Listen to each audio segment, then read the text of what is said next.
It's AEW Battle of the Belts 12 here in October, leading into Full Gear. Ian Riccaboni, Tony Schiavone, Nigel McGuinness on the call. We got the debut of one of the funniest, best characters of AEW Belts history, Jack Cartwheel. Please, guys, sarcasm is a second language to me, but we got Jack Cartwheel in a match tonight. I can't wait to talk about him. We also got Mariah May versus Anna Jay in what I could say could be a long-term feud leading into next year at All In. I'm going to talk about that today on the show. And also, a little bit of how, if done right, this could be just a fun 1-2 punch rivalry. And we also got a title match, a championship match on Battle of the Belts. Just one, though, tonight. Just one title match.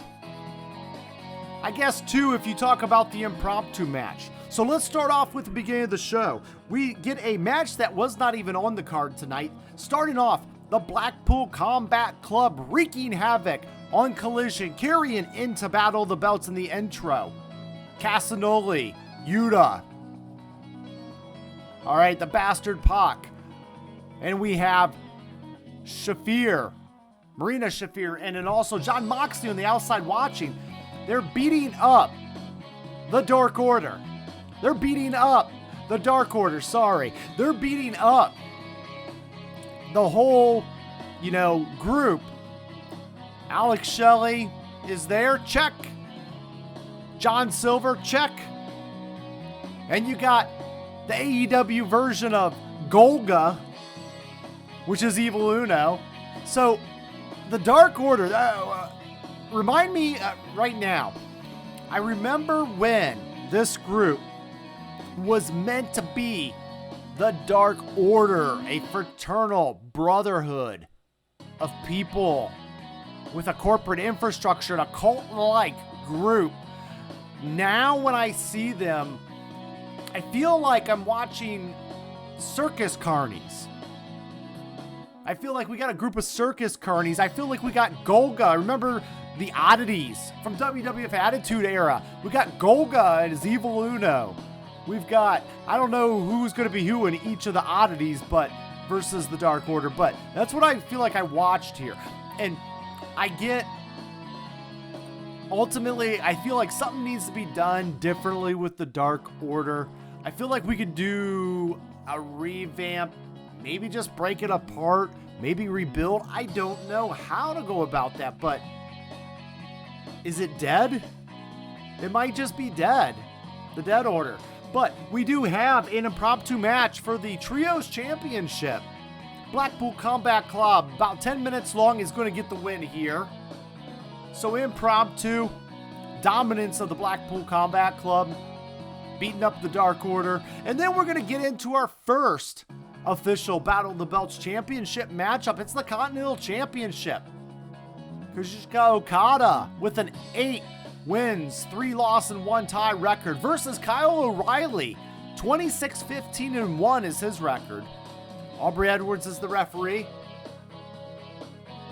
I must say the match, this matchup went about 18 minutes long. At the 15-minute mark, we got a 5-minute warning that there is 5 minutes left in the match of a timed 20-minute match. Beginning of October, we started out with a very slow fall brawl. Okada defending the belt against O'Reilly. The crowd broke into dueling chants in the beginning. I think they were excited to see Okada. And then Kyle O'Reilly, I always liked him in the tag team. But individually, I just don't know. But we do get a matchup about around the 20-minute mark. Bell-to-bell action. A lot of people feel like that was the performance of the night. This bout would have been on any pay-per-view card, some say. So getting it on free was great. We get Okada picking up the win with the Rainmaker clothesline, defeating Kyle O'Reilly. I don't know. Maybe I just was a little tired myself watching. It was late at night.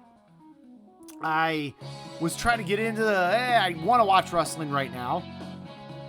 It took me a while to get into the flow of it. I was entertained by the Blackpool Combat Club beating up on the Dark Order, but then the Battle of the Belts, Okada versus O'Reilly, just kind of fell flat for me, but I don't necessarily know if it was anything these guys did wrong. I think the action was there, but I just didn't get drawn into it as much as a lot of you guys have. But that's okay. Wrestling does not hit everything at every moment and at every time. In between other moments, let's go ahead and move on to another moment. We get a dark match. We get kind of a enhancement talent match. Now, I like the debut of the new powerhouse tag team in AEW. We get Brian Cage and Lance Archer of the Don Callis family getting their first team up, getting their first win very decisively against a couple enhancement talent, John Cruz and Jack Cartwheel. John Cruz and Jack Cartwheel. Let's talk about Cage and Archer. They come out. I like their theme music. It reminds me of a Zeus from No Holds Barred or Zeus from WWF days type music. Just very slow, very methodic. The music minimizes so the talent can be enhanced and focused on that they're larger than the music. I like that. That's a nice move. Don Callis on the microphone, hopping and heaping these guys up. But let's talk about Jack Cartwheel. Jack Cartwheel in the ring first with Brian Cage. And he does cartwheels. Hence the name. And he does cartwheels all around the ring, avoiding Brian Cage in a very, I said circus carny moment, but it all around the ring. Cartwheel, cartwheel, cartwheel as Brian Cage is, he's circling around Brian Cage with cartwheels. I mean, he delivered on his name. He delivered what his name is, Jack Cartwheel. I mean, Brian Cage doesn't give us cage matches. Lance Archer, nothing really arching, but by God, Jack Cartwheel is going to live up to his name. He's a man of his name, Jack Cartwheel. So, Jack Cartwheel does cartwheels all around the ring. Eventually, Cage gets a hold of him and gets some real impact moves on him, beats him up pretty badly. And then we got to tag in his partner, John Cruz, who looks like the Tin Man from Wizard of Oz, meeting the great and powerful Oz, shaking and jittering. I don't want to come in there. He's forced in anyway. Brian Cage has his way with them. Looks like a machine. Goes to the corner. Tag team. Finish move. Boom. 1, 2, and 3. Archer picking up the win. Cage and Archer. So, I like their entrance music. Low tone, instilled fear. I'm okay with that. I know some people might not like it, but I thought it was kind of cool. Cage and Archer try to combine for the blackout with a power bomb. They're getting their style together. They're getting used to it. I like the powerhouse tag team. Now, what I will say is, why was this matchup on Battle of the Belts? Don't get me wrong, I was interested in seeing them as a team. But why did we get this caliber of a matchup on Battle of the Belts? It's supposed to be a Clash of Champions. It's supposed to be a Saturday Night's main event, and it fell really flat for me. I felt like this could have been on Collision. I get the purpose of the matchup, but I don't feel it was a Battle of the Belts worthy match. One of them has a belt, but it wasn't for tag championships. I feel like it could have done more with the ultimately special show. But yeah, we got Jack Cartwheel. So you know what? I'm smiling ear to ear. Let's go on. Let's go on to hit that like button if you like Jack Cartwheel.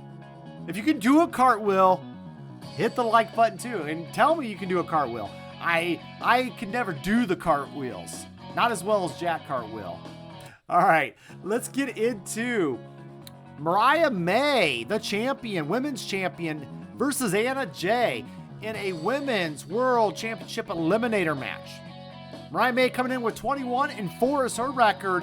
Anna Jay 62-45. Where has she been hiding? Referee Mike Posey on the call for the action here. The main event for Battle of the Belts hour. And ultimately, slight power advantage to Mariah May in this one, but not as much. This felt like a fair fight between the two, with Anna Jay playing the underdog role. And that's about right, because Mariah May just defeated Timeless Toni Storm. So she should be the champ. She should be ready. And I want to say, I mean, I'm a fan of both of these girls. I had a moment at a house show. Anna Jay got in my face and yelled. I couldn't understand what she was saying, but she was right there pointing the finger at me, playing to the crowd. So she's good at that, and she was yelling right at me, shaking her head. I thought she was going to throw all my clothing out of my bedroom window and toss it out into the yard. She seemed angry. But ultimately, we do get her going away for a little bit of a revamp in her stint in Japan, and I feel like she really just came into her own over there. I've already liked Anna Jay. I already liked her work. I already like kind of like the style, the look, but I felt like something's different now. She changed things. But we didn't have Mariah May doing what she does, being the champion, being chased. I gotta ask, why was this not for the title tonight? I get we want to build it up though, and build it up we shall. But we do get some aggression with Mariah May. We get a show-stopping performance in my opinion, but it was solid, and it highlighted the two young women here of AEW and something that's needed in that division. We don't need a Paige. We don't need a Mercedes Monet. We need up-and-comers that can be built as these AEW originals in the United States. And we got that tonight.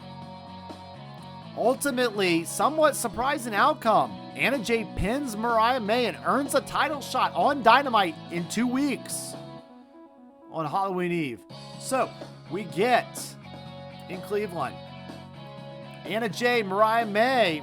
Anna Jay getting the win. I do have to say though, it was interesting. The dynamic, the ring gear was a little bit similar. They played off of each other in a rival sense. I like the call of Anna Jay getting the win. I understand why they did it. My only knock, and it's a small criticism, why was the title not on the line? And I get it, you want to build to something more.